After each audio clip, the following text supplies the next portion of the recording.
Hello, learners. Welcome to Unacademy, India's largest e learning platform. Let's crack Class 12 CBSE Commerce together. My name is Simran Bajaj, and I am currently pursuing my law degree, that is BA LLB Honours from Amity University, Uttar Pradesh. And I have a teaching experience of almost 2 years, having taught students of classes 11 and 12 from the CBSE background, and I hold certifications in advanced contract drafting and cyber laws. You can use my promo code Simran10 that is given at the bottom of the slide to purchase your Unacademy subscription, and you can avail a 10% discount.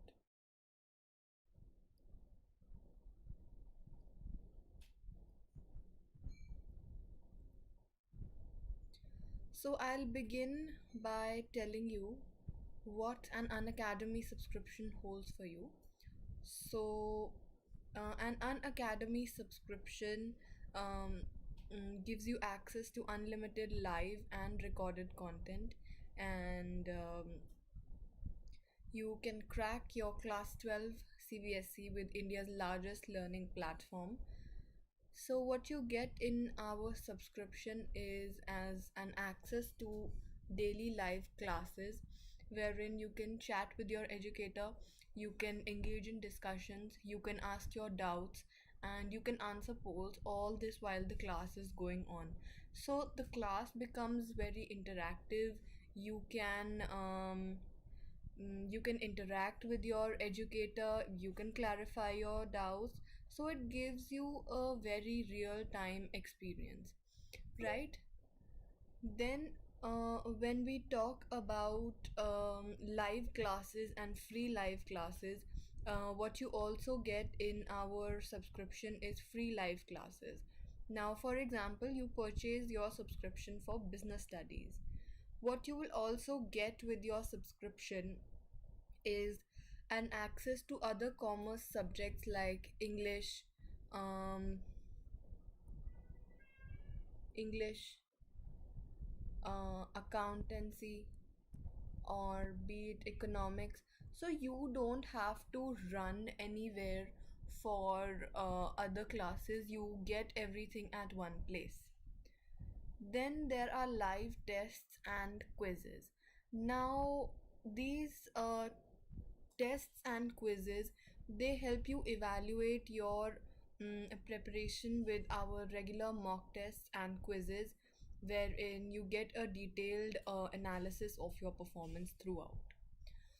Also, the courses that are offered on Unacademy, they are structured in line with your exam syllabus to help you prepare the best for it. Then you get an unlimited access, that is, one subscription allows you access to all our live and recorded courses that you can watch from the comfort of any of your devices. So you get daily live classes where you can interact with your educator, ask your questions, you can answer polls, you can get your doubts cleared, all this while the class is going on. Then you practice and you revise when because learning is just not limited to classes, it's not just limited to taking down your own notes and listening. With our practice sessions and mock tests and lecture notes, which are shared as PDFs, they help you for your revision. Also, you can learn anytime, anywhere, because one subscription gets you access to all our live and recorded content, which you can watch from the comfort of any of your devices. So, learn on the go, download the Unacademy app from Google Play Store or App Store.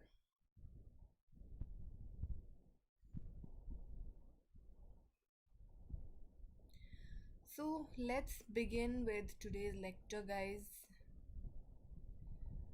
In this session, we are going to revise your fourth chapter, that is planning. We'll be discussing the chapter from the very beginning itself so that everything gets clear And in case you have any doubts, feel free to post them in the live chat or in the comments, and I will respond to all reasonable doubts. So let's begin. So, the very concept of planning we are going to understand now. So, we have studied what management is and what are the functions of management, and what is the nature of management, what is business environment, what are the principles of management. Now, we are going to talk about the very first function of the management cycle, that is planning. Now, planning is simply deciding in advance what to do and how to do it. So, planning answers the question of what and how. This is very important to remember. So, it is one of the basic managerial functions because this is the very first function of management. Now,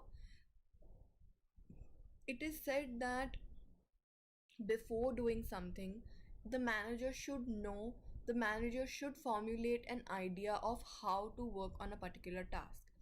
So, planning is closely connected with creativity and innovation, and the management, in order to plan, in order to start the function of planning, management will have to set objectives.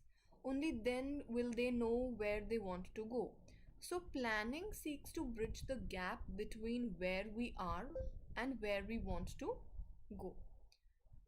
So, when we talk about planning, it requires making decision because it involves making a choice from the various alternative courses of action. So, planning involves setting objectives and developing appropriate courses of action in order to achieve the objectives that have been set by the management. So, you can say that objectives,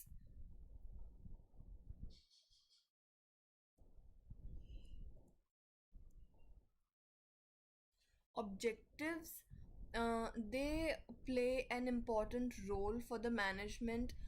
They provide a basis for managerial decisions and actions.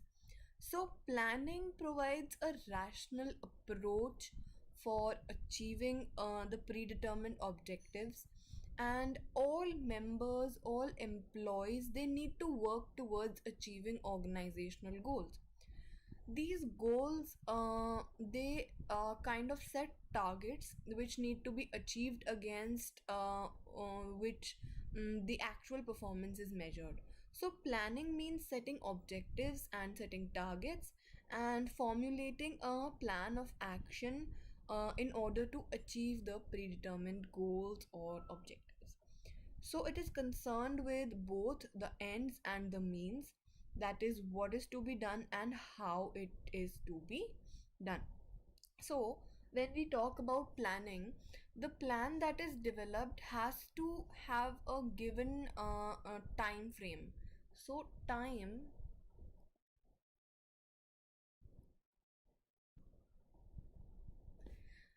plan जब आप develop करते हो, you have to consider the resource of time.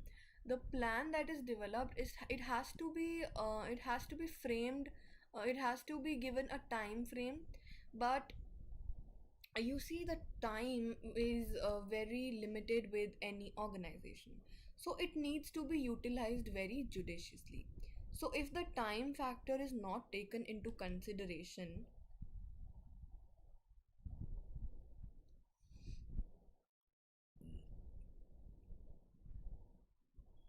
yeah. So if we don't take the time factor into consideration, and when as time passes by, the conditions in the environment, they may also change.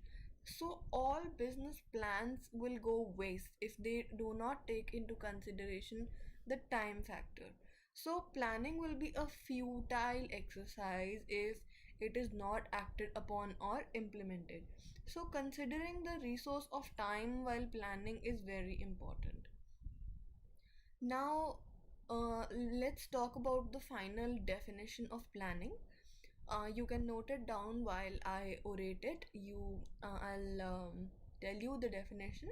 Planning can be defined as the process of setting objectives for a given period of time, formulating various courses of action to achieve them, and then selecting the best possible alternative from amongst the various courses of actions that are available. So, the definition I repeat of planning, the widely accepted definition is: planning can be defined as the process of setting objectives for a given time period, formulating various courses of action to achieve these objectives, and then selecting the best possible alternative from amongst the various courses of action that are available. Right? I hope you guys are very clear with the definition and the meaning of planning. Now we'll move on to the next topic, that is importance of planning.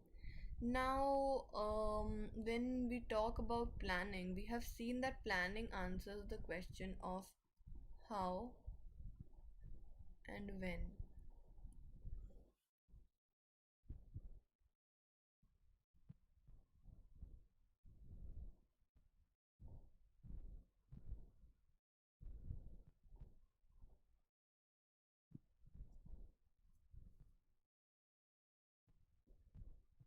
How and what.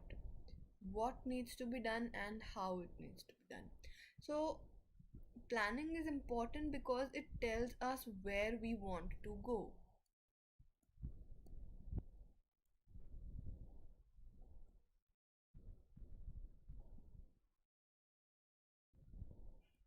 right? So, the various points of importance or the various benefits.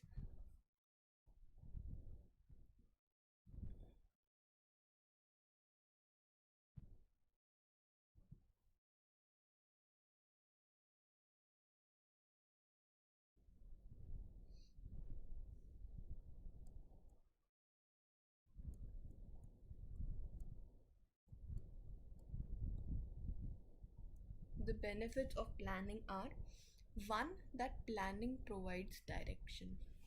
Now, by stating in advance how the work will be done in an organization, planning provides a direction for action, right? So, planning, you can say, it ensures that the goals or objectives are clearly stated so that act as a guide they act as a guide for deciding what the action should be taken and in which direction should the efforts of the people in an organization be guided. So, if we talk about goals, if they are well defined, the employees will be aware of what the organization has to do and what they must do in order to achieve those goals. So departments and individuals in the organization, they are able to work in coordination. So when there is a direction, there is coordination. So if there is no planning, if there are no plans with an organization, the employees would be working in different directions and the organization would not be able to achieve its desired goals. So planning provides direction. I hope this is clear. Now, the next point of importance is planning reduces the risk of uncertainty. Now, planning, when we talk about, it is an activity which enables the management to look ahead. It is all about looking ahead. The practice of management is about looking ahead. So, when we talk about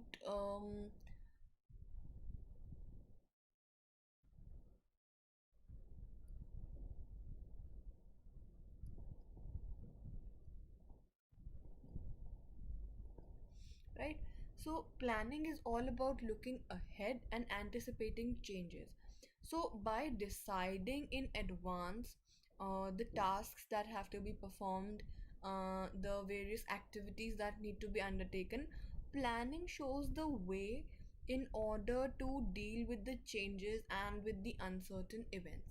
So, changes or events, they cannot be eliminated, but they can be anticipated, and managerial responses to them, they can further be developed.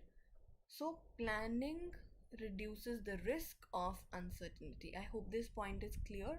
I'll move on to the third point, that is planning reduces overlapping of any wasteful activities. Now, planning, when we talk about it, reduces overlapping and wasteful activities.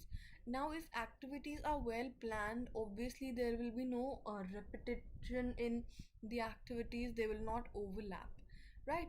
So planning serves as a basis of coordinating the activities and the efforts of different divisions of the different departments and the people in an organization.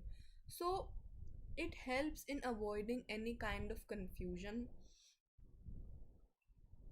and any kind of misunderstanding that may take place. So it helps in avoiding confusion and misunderstanding. And since the planning ensures clarity in thought and in action, the work is carried on very smoothly. There are no interruptions. So all useless activities, they are minimized or they are eliminated, and it becomes easier to detect inefficiencies and take corrective measures in order to deal with them. So planning reduces overlapping and any um,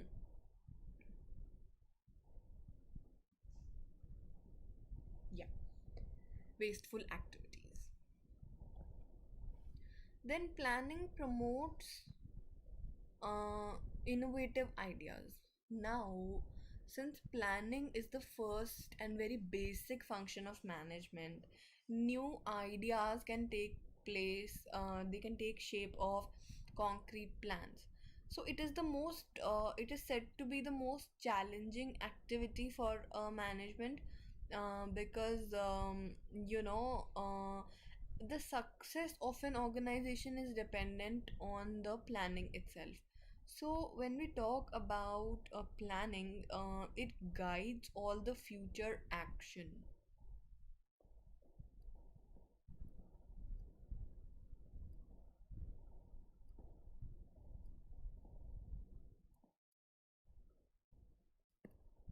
Right? So this function of planning, it leads to growth and the prosperity of a business, and it promotes innovative ideas. I hope these 2 points are clear. I'm moving on to the next points, that is planning facilitates decision making. Now, planning helps the manager to look into the future, to assess the future. We have already seen that it is the process of forward looking, anticipating changes.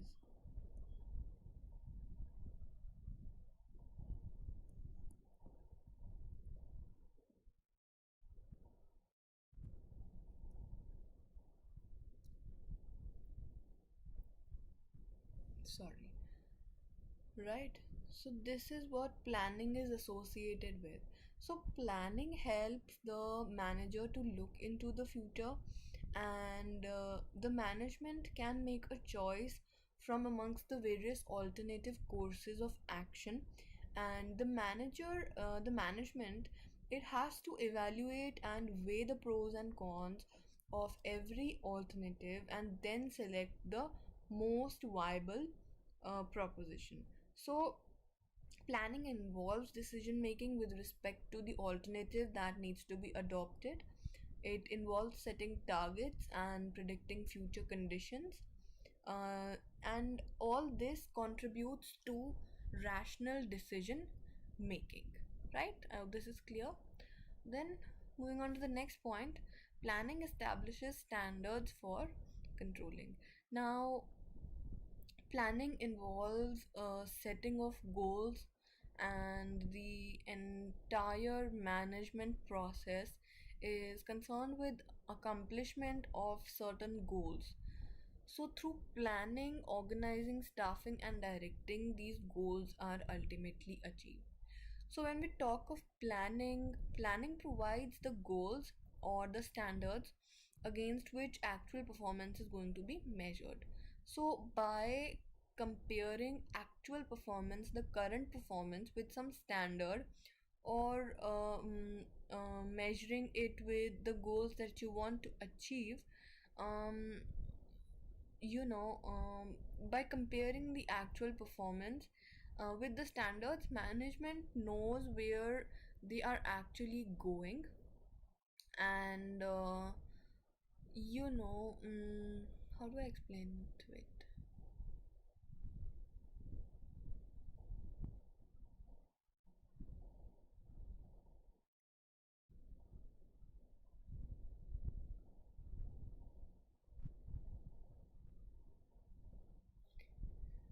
Yeah. So I was talking about planning. It provides goals or standards against which actual performance is to be measured. So by comparing the actual performance with some standard, the management can know where they have been able to attain the goals or not. And in case any deviation is there, it can be corrected, and we can say that planning is a prerequisite for controlling. So if there was no goals and standards set, then finding deviations which are a part of the controlling process, it would not be possible. So the nature of corrective action is also dependent upon the deviations, and planning therefore provides the basis for controlling. I hope this topic is clear.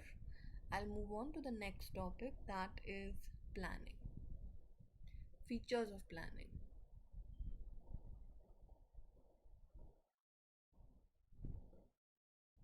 Now, if you closely analyze the definition of planning, you will be able to see that you'll be able to locate these features. So, the first one is planning focuses on achieving objectives. Now, planning, when we talk about organizations, they are set with a general purpose in view. They have some objectives which are the reason for their existence. So, specific goals are set out in the plans, and along with the activities that have to be undertaken in order to achieve those goals. So, planning is a purposeful activity, and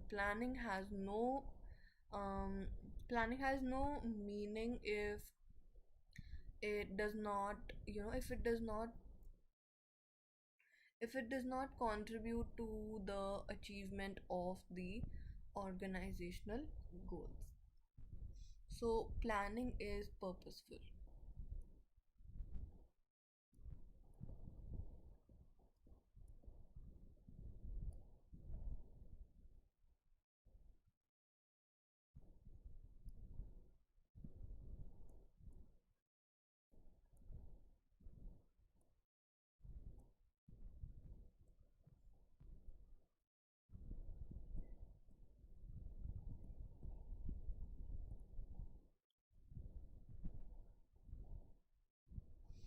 right? Then the next point is planning is a primary function of management. Now, we have seen that planning is the very first function, and it is the very basic function of management. So, planning lays down the base for other functions of management. All other functions are performed within the framework of the plans that are drawn. So, planning precedes other functions, and this is also referred to as the primacy of planning,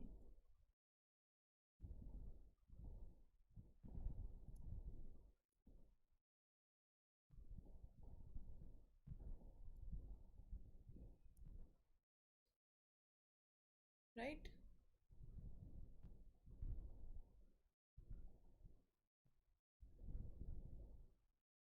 Yeah.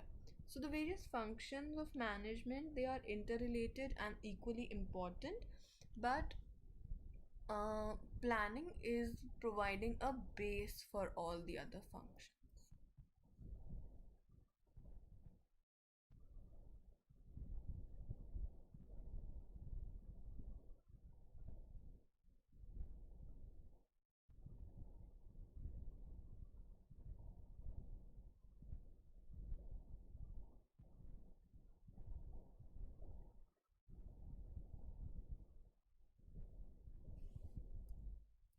Then planning is pervasive. Now, planning is required at all levels of management as well as in all departments of an organization. So, it is not the function that is only associated with the top management or a particular department. So, the scope of planning differs at different levels of the management or the departments. For example, the top management undertakes to make the plans for the organization as a whole. The top management gives a broader framework. But when we talk of the middle management, it does the departmental planning. So it is associated with planning for a department. And the functional level plans the day to day operational activities that are to be done. Right? So planning is required at all levels of management. And it is not just the exclusive function of one management or one branch of the management or a particular department. Then planning is a continuous process. Now the plans are prepared for a specific period of time, and it could be, for example, for a month, it could be for a quarter, it could be for a year. So at the expiration of this period, there is a need for new plan to be drawn. So planning keeps on happening. One plan ends and the other needs to be formulated. So planning is a continuous activity, and a continuity in planning is related with the planning cycle, and it means that a plan is framed, implemented, and it is followed by another plan. Then planning is futuristic. Now, planning essentially involves looking ahead and preparing for the future, and the purpose of planning is to serve the the planning for the purpose that planning serves is to meet the future events effectively to the best advantage of an organization. So it implies peeping into the future, analyzing the future, and predicting the future. So planning is regarded as forward looking, based on forecasting.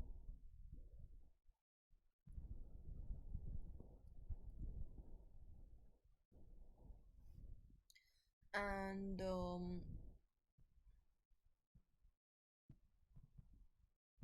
For example, the sales forecasting is the basis on which a business firm prepares its annual plan for the production and sales. So, the example,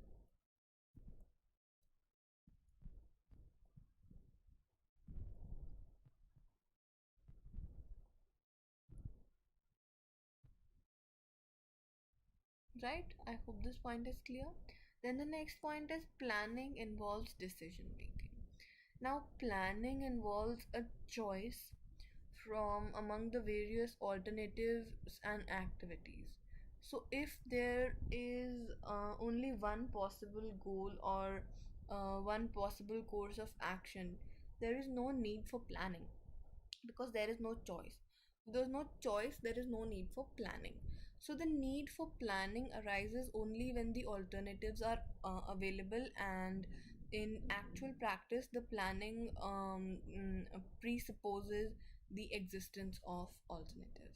So planning involves the throughout examination and evaluation of each alternative decision and choosing the most appropriate one.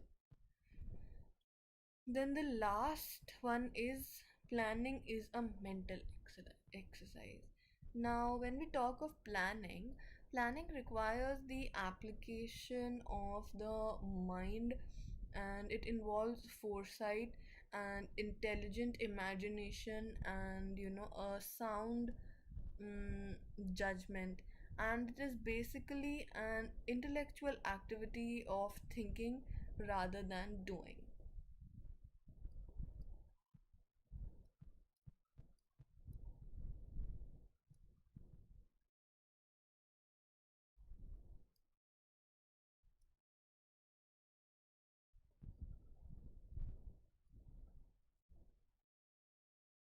So planning requires logic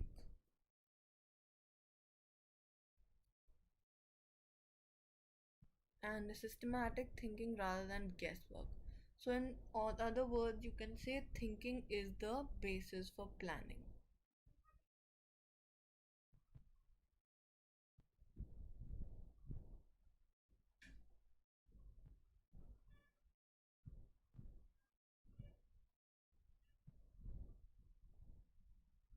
I hope this is clear. The next topic I will move to is the limitations of planning. Now, we have discussed the benefits, we've discussed the features. We'll move on to the limitations.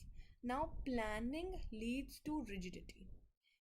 Now, when we talk about the plans that have been formulated in an organization, when a plan is drawn up with specific goals to be achieved within a specified time frame, the plans they decide the future course of action, and you know it is only a group of people who are in a position to alter them, to change it.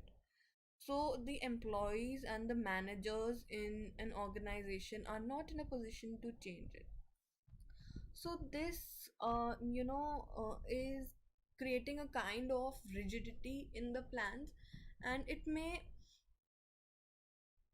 create difficulty because managers need to be given some flexibility to be able to cope with the changing circumstances. So, following a pre decided plan when circumstances have changed, it may not turn out to be in the interest of the organization. So, planning leads to rigidity.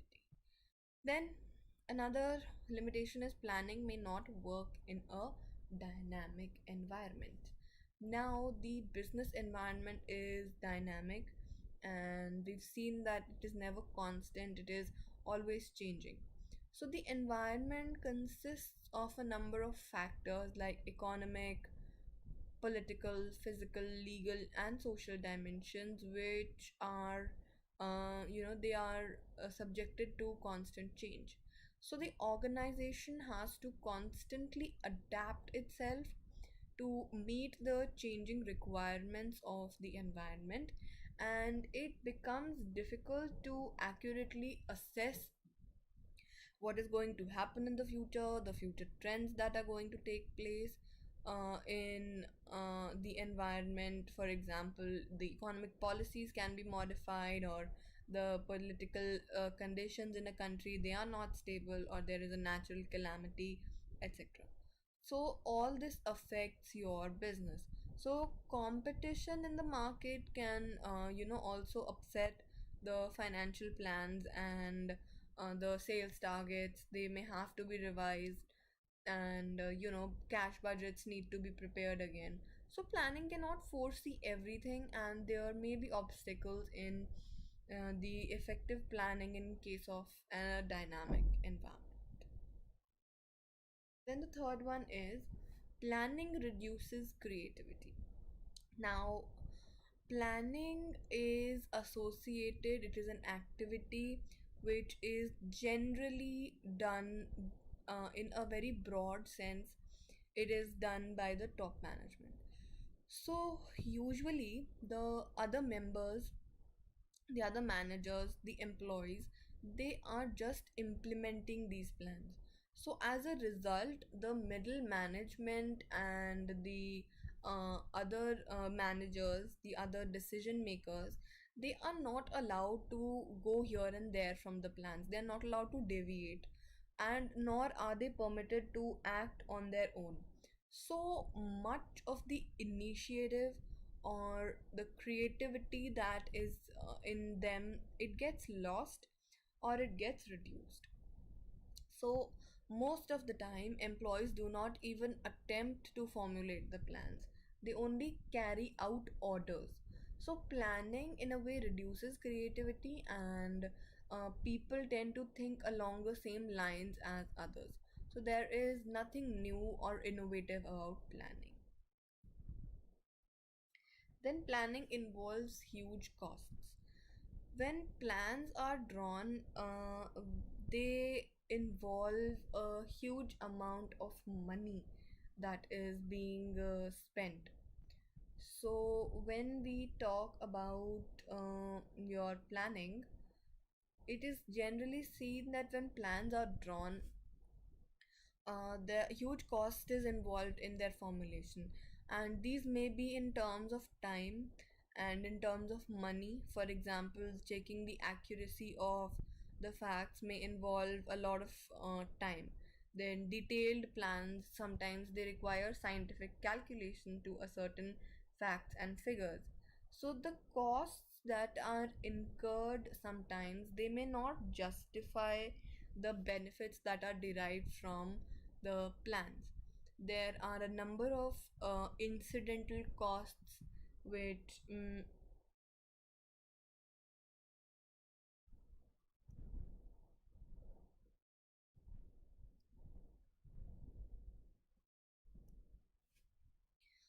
may have to be occurred, like the expenses on boardroom meetings, discussions with professional experts, and the preliminary investigations to find out the viability of the plan. So planning is a costly affair.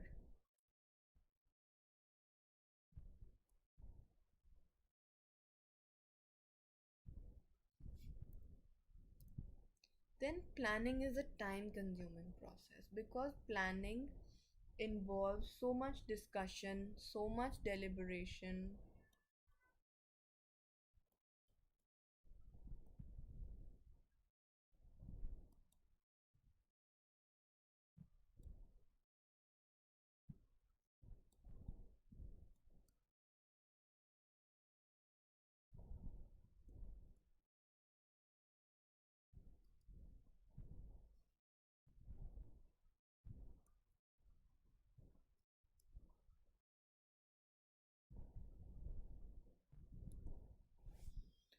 Right? So there is a lot of discussion, debate, deliberation, and disagreement when plans are being formulated. So it takes a lot of time to come to a consensus, and plans, they take, at times they take so much of time that there is not a lot of time left for their implementation. Then planning does not guarantee success. Of course, the success of an organization, it is only possible when the plans are properly drawn up and they are implemented, and any plan needs to be translated into action, else it becomes meaningless. So management has a tendency to rely on previously tried plans, tested plans, and it is not always true that just because a plan worked out before, it will work again. So there are so many other unforeseen factors that need to be considered, and the kind of competency and false sense of security, it may act, it may lead to failure instead of success. So, despite its limitations, planning is obviously not a useless exercise. It is a tool to be used with caution, and it provides a base for analyzing the future courses of action, and it is not a solution to all problems.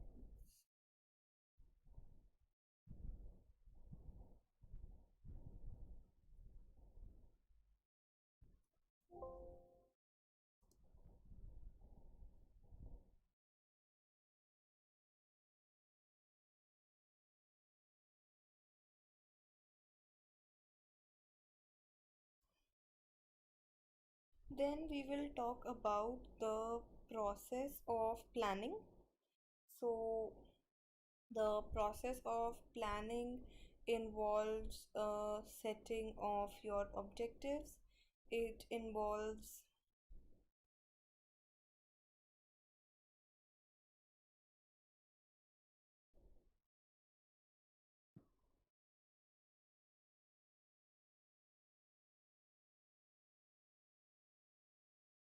setting of your objectives, and the first and foremost step is the setting of objectives.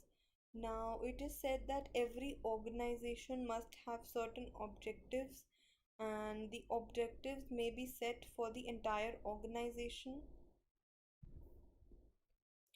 Now, the first step and foremost step is the setting of objectives. Every organization must have a certain objective. Objectives may be set for the entire organization, and they should be set up for every department within the organization. So, the objectives or goals, they specify the organization uh, wants, what the organization wants to achieve.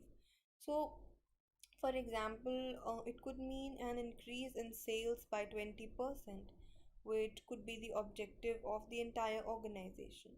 Now, how all departments will contribute to the organizational goals is the plan that is to be drawn up. So, objectives, they should be clearly stated, and they should be easily understandable, they should be clear, and they should be stated for all departments, all units, and the employees. Then, when we talk about objectives, they give direction to all departments, the various units in an organization. They need to set their own objectives within the broader framework of the organization's philosophy, and the objectives have to percolate down to each unit and the employees at all levels. At the same time, managers should contribute ideas and they should participate in the objective setting process, and they must also understand how their actions will contribute to achieving the objectives. And if the end result is clear, it becomes easier to work towards the goal. So, objective setting is the first and foremost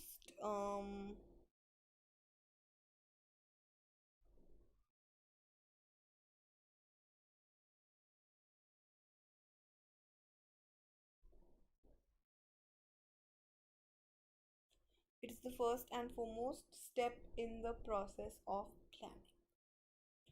Then,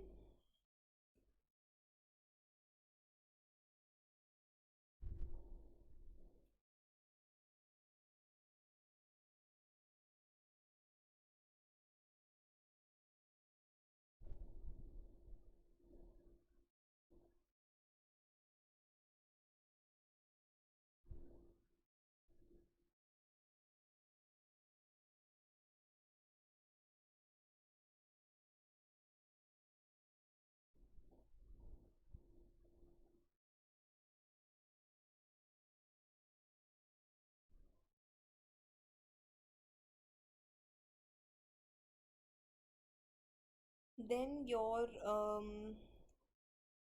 second step in the process of planning is it is concerned with the future, which is very uncertain, and every planner is planning is concerned with the future, which is very uncertain, and every plan uses some conjecture about what might happen in the future. So the management is required to make certain assumptions about the future, and these assumptions, they are called premises. Now, assumptions are the base material upon which the plans are to be drawn, and the base material may be in the form of forecasts in existing plans or any information about policies. And the premise or the assumptions, they must be the same for all, and there should be a total agreement on them. So all managers are involved in the planning, and they should be familiar with and the using of the same assumptions. For example, forecasting is important in developing premises, and it is a technique for gathering information. So, forecasts can be made about the demand for a particular product and the policy change, the interest rate, the prices of goods, So accurate forecasts, they become essential for a successful plan. Then the next step is identifying courses of action. Now, the objectives, once they are set, the assumptions are made, the next step is to act upon them. So, there are a number of ways in which you can act on the objectives and you can achieve the objectives. So, all the alternative courses of action, they should be identified, and the courses of action which may be taken, they could be either routine or they could be innovative. An innovative course of action can be adopted by, by involving a number of people and sharing their ideas. And if the project is very important, then the number of alternatives generated should be more, and it should be subjected to deliberation, discussion amongst the members of an organization, and then it should be selected. Then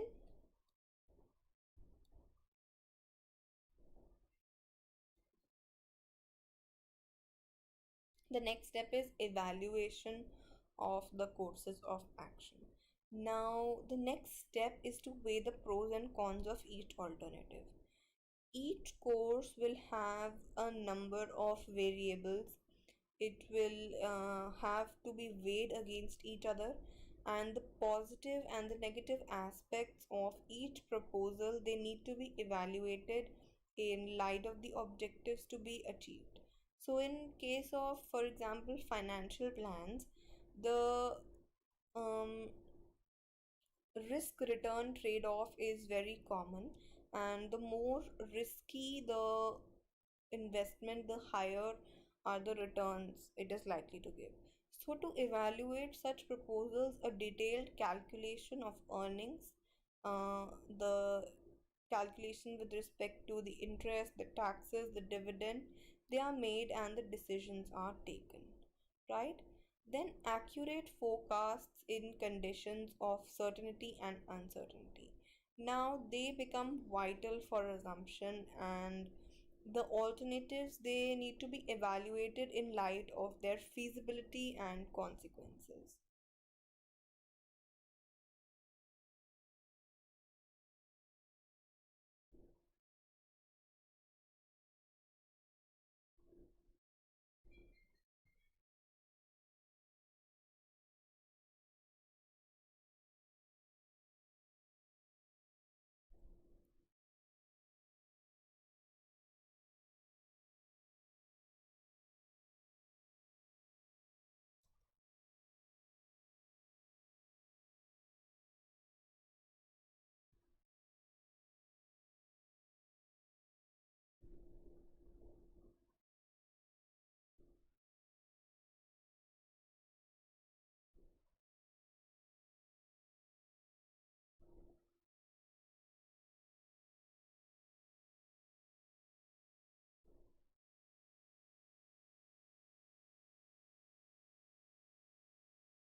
Yeah, so we've discussed the process so far: setting the objectives, developing premises, identifying the courses of action, evaluation of the courses of action, and the next step is selecting an alternative, right? So, when it comes to selecting an alternative, this is the real point of decision making. Now, the best plan has to be adopted and it has to be implemented. So, the ideal plan would be the most feasible one. It will be profitable and with the least negative consequences. So, most of the plans, they may not always be subjected to a mathematical analysis. In such cases, the subjectivity and the manager's experience, the judgment and at times the intuition, they play an important part in the process of selecting the most viable alternative. So sometimes a combination of plans can be selected instead of one best course, and the manager will have to apply a number of permutations and combinations to select the best possible course of action. So when we talk about selecting an alternative, the alternative which has the least negative impacts, which is the most feasible one, is the one that is selected. Then the next step is implementation of the plan. Now, this is the step where other managerial functions also come into picture, and this step is concerned with putting the plan into action, that is doing what is required. For example, if there is a plan to increase production, then this plan would require employment of more labor, deploying more machinery. So, this step would involve organizing for labor and purchase of machinery. So, implementation is putting the plan to action in very simple terms. Then the last one is the follow up action. Now, to see whether the plans are being implemented and the activities are being performed as per schedule, and um, you know it simply involves monitoring the plans, and it is equally important to ensure that the objectives are achieved, right? So when we talk about the follow-up action, it becomes important to see whether the plans are being carried out in the right manner, if they are being implemented in the right direction or not. Fine. So, so far,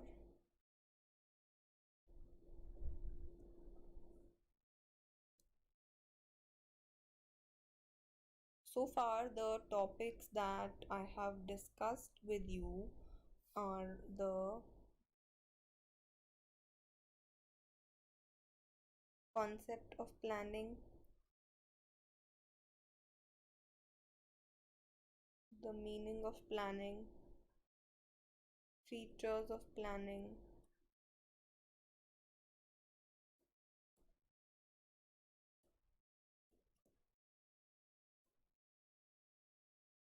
We have discussed about the limitations of planning.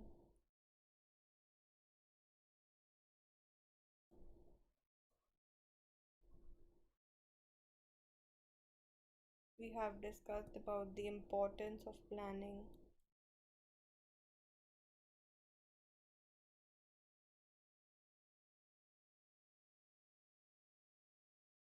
and we have discussed the process of planning.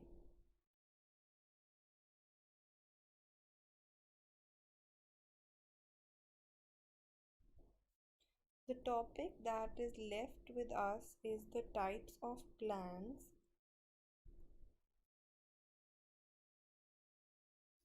to revise, and we will discuss this in the next session of revision of planning. So far, we've discussed almost 90% of the concepts of planning. I hope you are clear with them. Now,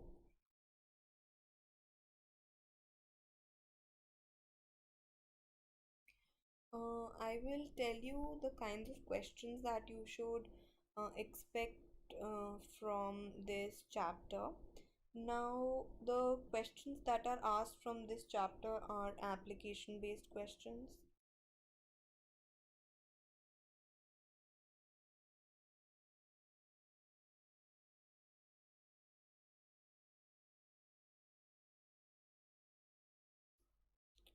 And even short questions.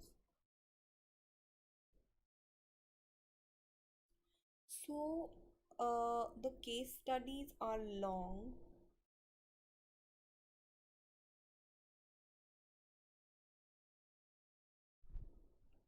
I will be discussing all these in the question and answer session that I will be conducting very soon with you guys.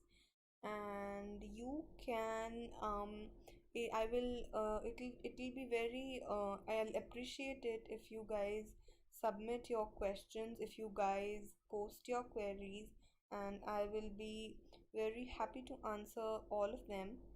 And I will discuss all kinds of application based questions, previous year questions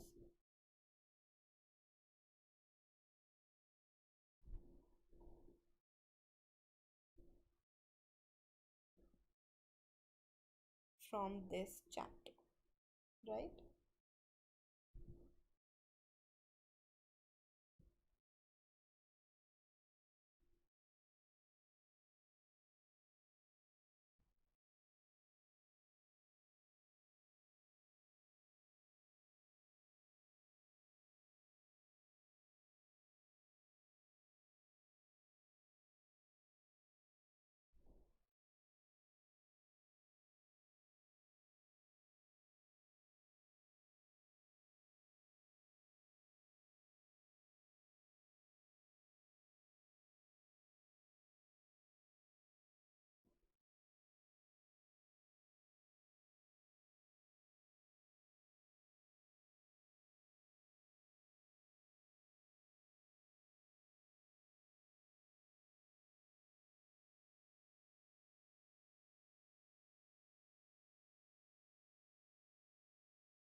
So, guys, this was about today's session. Thank you so much for joining in.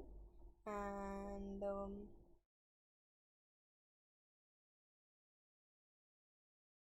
you can post your queries, comments in the your queries, questions, any suggestions, anything that you think I've missed upon that I should be discussing again. You can post it in your comment section, and I will try to respond to all reasonable comments and all the reasonable queries and doubts. So in the time we um, next time we meet, we will discuss planning again, and we will talk about the types of plans, the topic that still remains to be discussed. So, thank you so much for joining in. I'll see you in the next class.